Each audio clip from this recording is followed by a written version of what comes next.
Ba-da-ba, ba-da-ba, ba-da-ba, ba, ba, ba, ba, ba, ba, ba, ba, ba, ba-da-ba. Oh, I better stop that. I'm going to get sued. Hey everybody, welcome to Always Bored, Never Boring. Obviously I love board games and miniatures games, but what people may not know is that I also love Lord of the Rings and Lego. A few years back, Lego actually started making board games, and it should have been a bit of a slam dunk really. Take one of the best toys in the world, take one of the best hobbies in the world, smush them together. The building blocks, if you will, for success. However, most of those Lego games were pretty ghastly. However, just before they stopped making games, they actually released several that were pretty good. One was based on the battle at Hoth in Star Wars, one was a Batman game, and one was this game, the Battle of Helm's Deep. And this game in particular really started to have some interesting mechanisms, something that a gamer could get their teeth into as well as people who just wanted to play with Lego.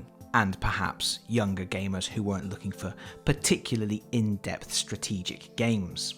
Recently on my channel, I have been running a series of games to play with children and the family whilst you are in lockdown.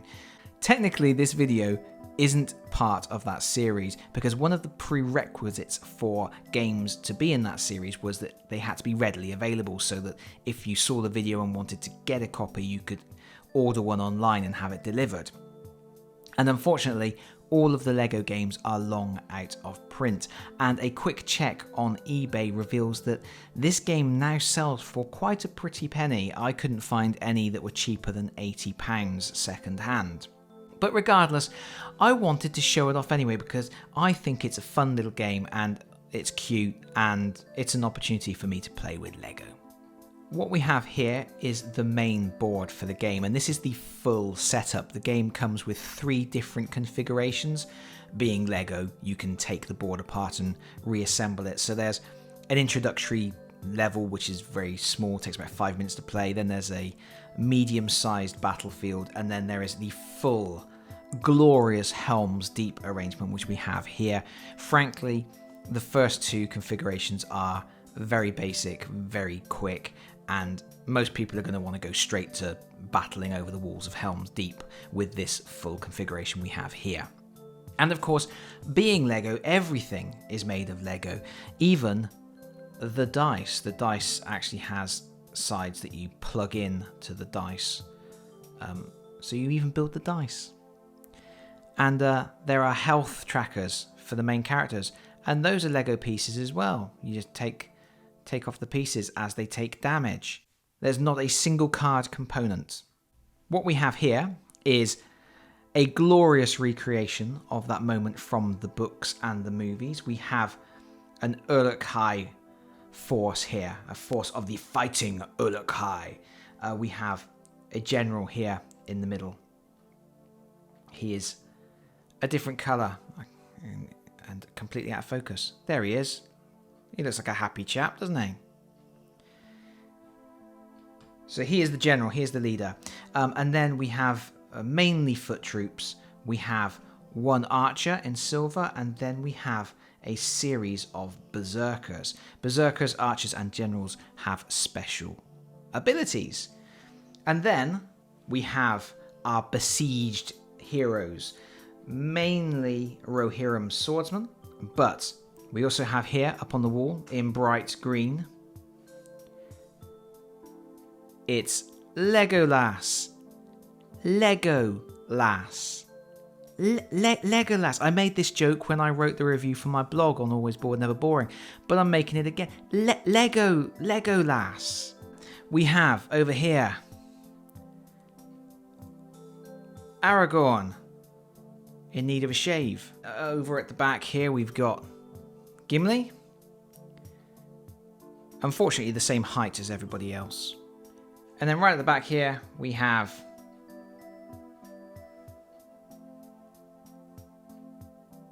King Theoden himself in glorious gold. As you can see, the board is divided into 3 sections. We have the battlefield, then we have the wall, and then we have inside the keep itself. We have siege ladders, little siege ladders on here, and we have a door here, the main gates, which you can actually open if you remove the lock for the extra little bit of toy factor. And obviously this is a 2-player game. You can play with more players, but then you have to break into teams. One player is going to control the uruk-hai, one player is going to control the defenders. The good guys will win the game if they can defeat both of the enemy leaders, the archer and the general. The bad guys will win if they can defeat all 4 of the good heroes or get one of their pieces over to the space that Theoden is sitting on.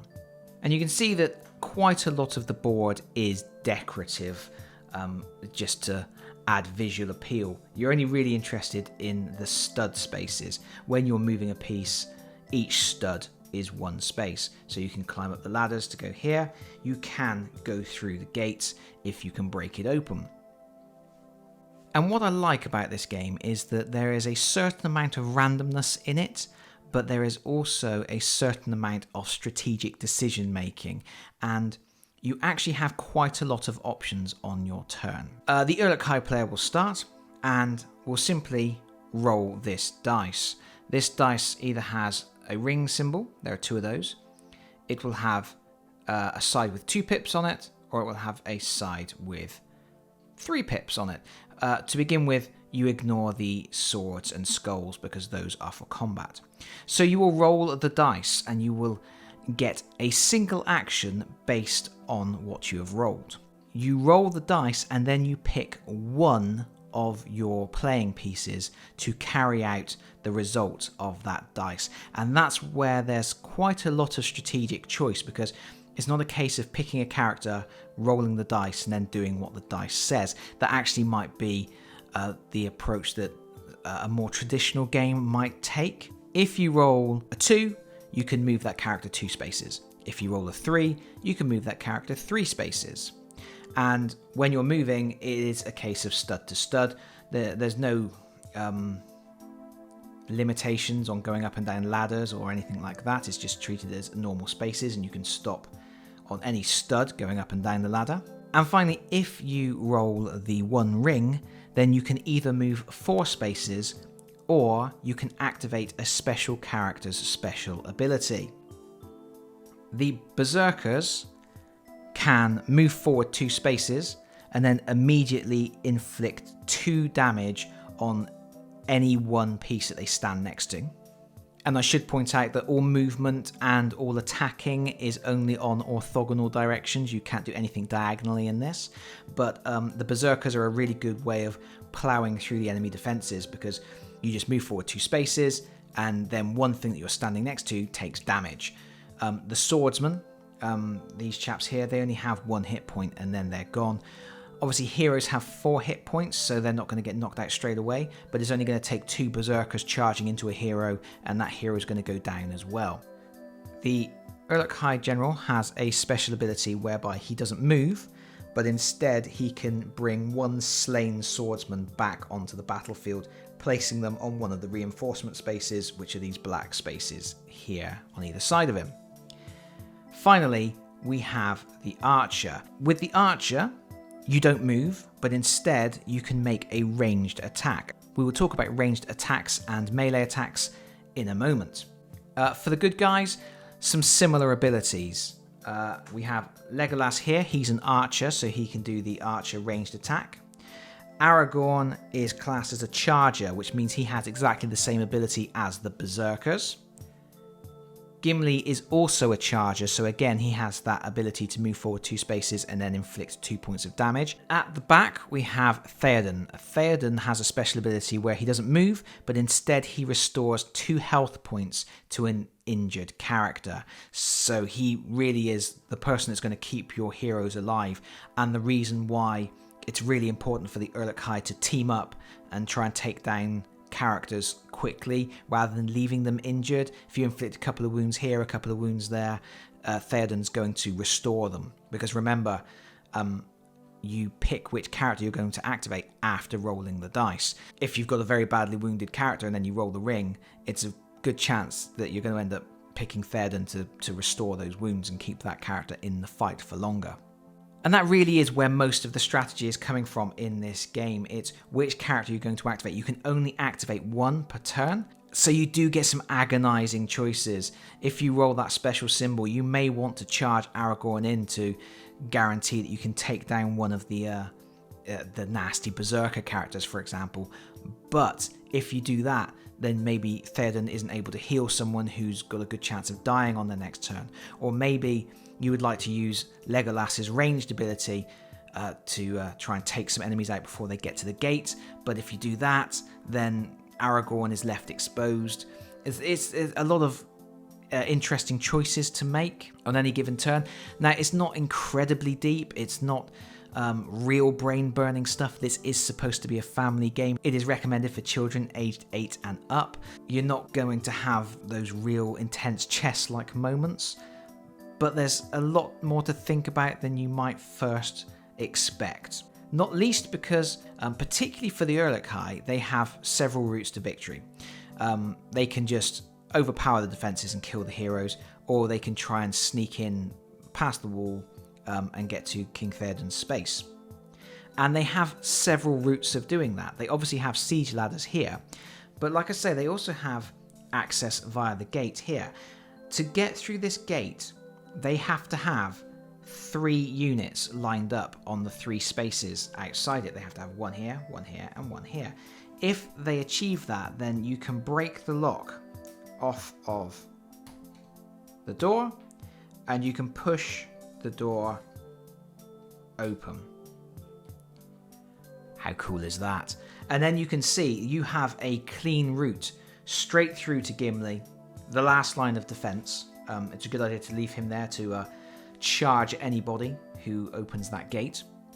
And things get really exciting then. If you can break through that gate, if you can open that gate, so as well as taking the siege ladders, you're ploughing through the centre as well. You're going to perhaps force heroes off of the wall into the keep. It's a good recreation of that really exciting moment in the movie. The other thing to note about movement, which is very clever, is that you have to stop as soon as you enter a space that is adjacent to an enemy. However, if you are moving in such a way that you would finish your move on top of a friendly playing piece, you actually get to bunny hop over that playing piece. You gain an additional move.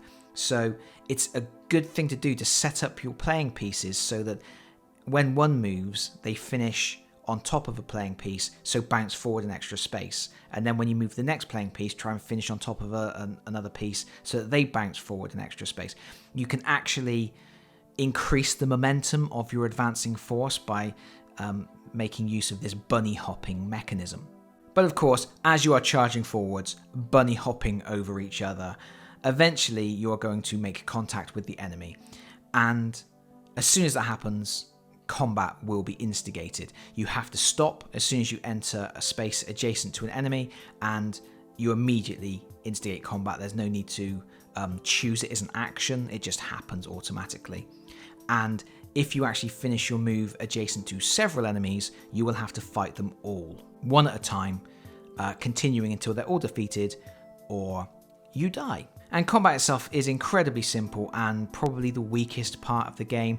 There isn't even opposed dice rolling. You simply roll the dice, the same dice that you rolled for movement. If you roll the ring, you inflict 2 wounds on the enemy. Of course, if it's a swordsman or something, that will kill them outright. Otherwise, you will inflict 2 wounds on a hero. If you roll the sword icon, you will inflict 1 wound. If you roll the skull icon, you receive 1 wound. Obviously, the regular warriors are immediately removed from play when they are killed. If leaders take damage, they have to retreat a space if possible, so they bounce back away from the combat, and that can actually break a combat dead. For example, if you're a leader character and you charge in against 2 regular swordsmen and another character, and you kill the first swordsman, but then you take a wound from the second swordsman, you bounce back and that breaks the combat and the combat is over. Similarly, if you're fighting, say you're fighting Aragorn and you inflict a wound on Aragorn, he will bounce back a space. And again, that will break the combat. If a leader cannot bounce back, for example, if they've got their back to the wall, they've got their back to a closed gate, there's nowhere for them to go, then the fight will continue. So you can pin enemy leaders and then just wail on them until they go down. So again, there's some strategic play in where you place your pieces to maximize the effectiveness of what you're doing each round. You don't want to move into a position where you charge in, you inflict a wound, and then immediately breaks the combat, and the next turn Theoden is able to heal the heroes back up or whatever. Archery is very similar to melee, except you use this handy range ruler.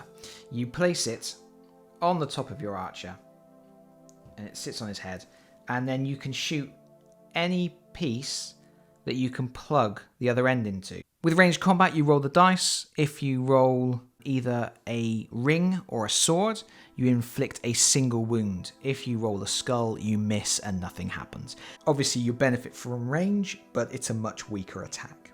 And that's it. That's all there is to it. Play will go back and forth, taking turns to move one character until either all the leaders of one side is dead, or the uruk-hai make it right into the keep and stand on that winning space. It's very simple, very easy to teach, but it's a lot of fun. And there are some good decision-making points. There are some moments where you really have to think about what you're going to do. Yes, you can be hosed by bad luck. You can consistently roll poor dice rolls when you're moving, and every time you advance into a great position to attack, you might end up rolling a skull, which ends up inflicting a wound on your own playing piece, which can be incredibly frustrating if you have managed to orchestrate a trap to catch one of the enemy heroes, and then you just roll a skull and your character dies and the whole thing falls apart, and then you get steamrolled. It can happen. But luck is the great leveler, and I do think that the amount of luck is offset by the fact that you constantly get to choose which character to activate. Games only take about 15 to 30 minutes, even playing over the most advanced board. It's recommended for ages 8 and up, and I think that is about right. I played this with my daughter when she was younger than 8, and she got to grips with it very easily and really enjoyed it. And they even throw in some variants as well. For example, they actually give you a couple of extra heroes. They give you this is Eowyn, who is a healer, the same as Theoden. And they give you Haldir, who is an archer, the same as Legolas. And you can just swap those out for any other heroes you want. So if you want an extra healer in take out Legolas, you can do that. Or, you know, if you want extra archers, then you can take out Aragorn. And you can mix things up that way. There are 3 configurations for the board. There are alternative rules for the Berserker and Charger characters, where they actually become more dangerous in combat situations, but a little bit more random. They lose their guaranteed damage output, but it gets replaced with the potential to chain combats and to chain hits, moving each time they are successful. And it's Lego, so really you can just keep tinkering with this as much as you want. It's a great little game. It's a shame that it's not in print anymore. Obviously, it is possible to accumulate all of the pieces. I don't know about the microfigures. Those might be difficult to get, but all of the other flats and things you can get from a Lego bit store, and you can recreate this battlefield. The rules are simple enough. It's a lot of fun, and of course, it's Lego. It fires the imagination, and it was fun to build in the first place as well. But I think that's all I've got to say for now. Thank you so much for listening. If you have enjoyed the video, please consider pressing that like button. If you've really enjoyed the video, please consider subscribing if you don't already do so. And hopefully, I will see you all again very soon. Bye-bye, everyone. Bye-bye.